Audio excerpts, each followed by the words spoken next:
Now, speaking of my relationship with Max Roach was a master musician. And, I started working with him. We were married from 1962 to 1970, but I started working with him before then.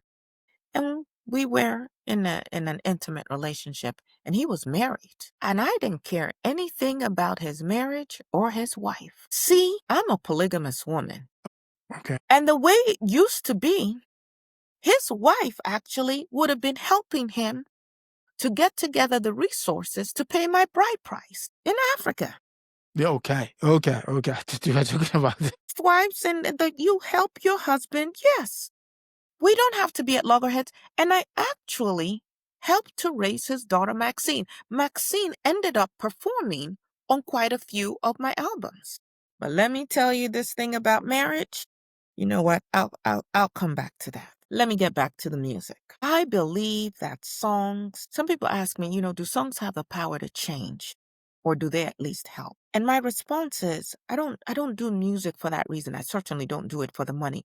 Listen, at the time that I walked away from my marriage to Max Roach, I also walked away from my career.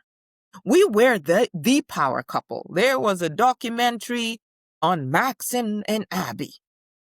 We had a commercial, Max and Arby. We were selling products and things. And when I said I'd had enough, I left the marriage and I left my career and I left town. And I lived above these garages in just 3 rooms. And I started writing and painting and reading. And then I took my trip to Africa with my friend Miriam.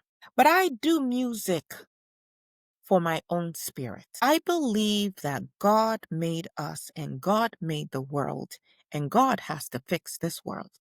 And God might yet use us as gods to fix the world. I'm not trying to change anything. It's the Creator's world.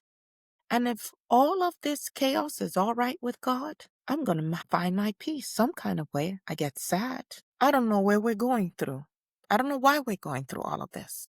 I don't know what we did as African people before this time that has visited this type of misery and shame on us. Sometimes I cry. I have to let it out. All we have to depend on is love. You have some regard for yourself and the people that you know, and we all deserve some love. The arts are the expression of the great human Holy Spirit. That is love.